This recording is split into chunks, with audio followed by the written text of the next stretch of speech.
Hello everyone and welcome to my channel, and today I'll be reading a Katsuki Listener by me. So let's get into it.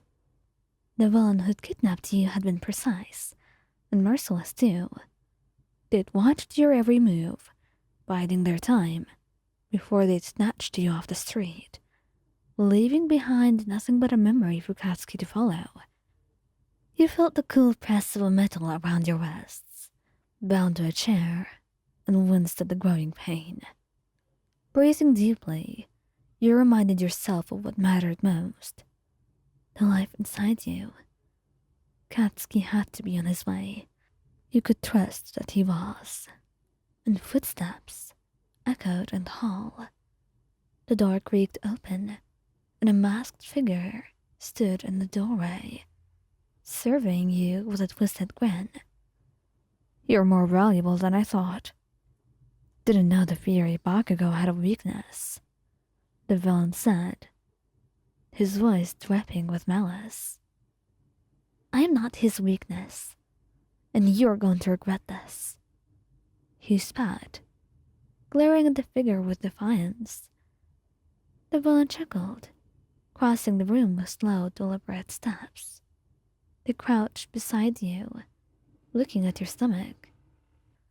"But I think I've hit the jackpot. You see, Dynamite's already a ticking time bomb. But now, he's got something to lose. Something to protect. And that makes him reckless."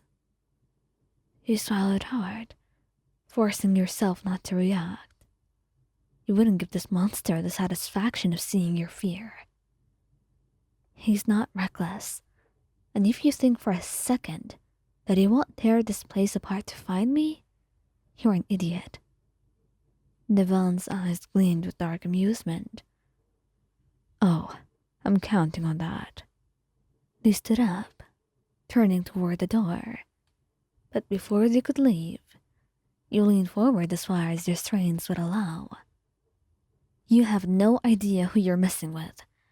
Katsuki is coming for you, and when he does, he won't stop until he destroys everything in his path." The villain paused, glancing back with a smirk. "We'll see." The hours that passed felt like days, and he shifted uncomfortably, trying to alleviate the pressure on your lower back. But the cold metal chair did not offer any relief. Every slight movement sent a dull ache through your body. But you held on. For the baby. For Katsuki. Suddenly, the air shifted. You heard a faint rumble, an explosion in the distance. Then another, and another. Your heart leaped. You knew that sound anywhere. It was him. Katsuki. The door burst open, slamming against the wall with a force that rattled the room. And there he was. Katsuki, eyes blazing with fury, his fists crackling with tiny explosions. His gaze locked onto you, and for a moment, his whole world narrowed down to just you and the baby. "Wyon, you okay? Did they hurt you?" "I'm okay. The baby's okay. I knew you'd come." He knelt in front of you, his hands reaching for the binds on your wrists. His touch was surprisingly gentle, a stark contrast to the rage that radiated off of him. "I'm gonna kill them for this," he growled, yanking the restraints off with a single pull. "Not now, Katsuki," you murmured, cradling your sore wrists. "Just get me out of here." His eyes softened, just a fraction, and he leaned in, pressing his forehead to yours for the briefest of moments. "I've got you. Let's go." The building was a wreck by the time you made your way out. Katsuki had gone through it like a storm, and the villain who'd taken you was nowhere to be found. You had no doubt they were either long gone or unconscious somewhere in the rubble. You didn't care. All that mattered was that you were safe, and Katsuki was here.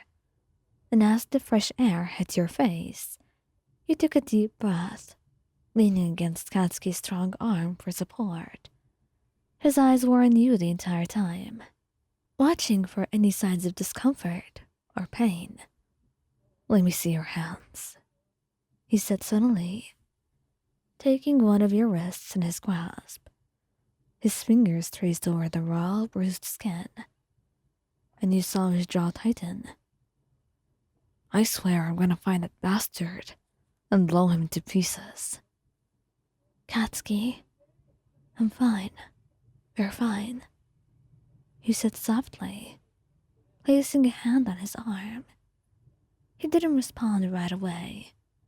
His crimson eyes flickered down to your stomach, and his hand followed, gently resting against the curve of your belly.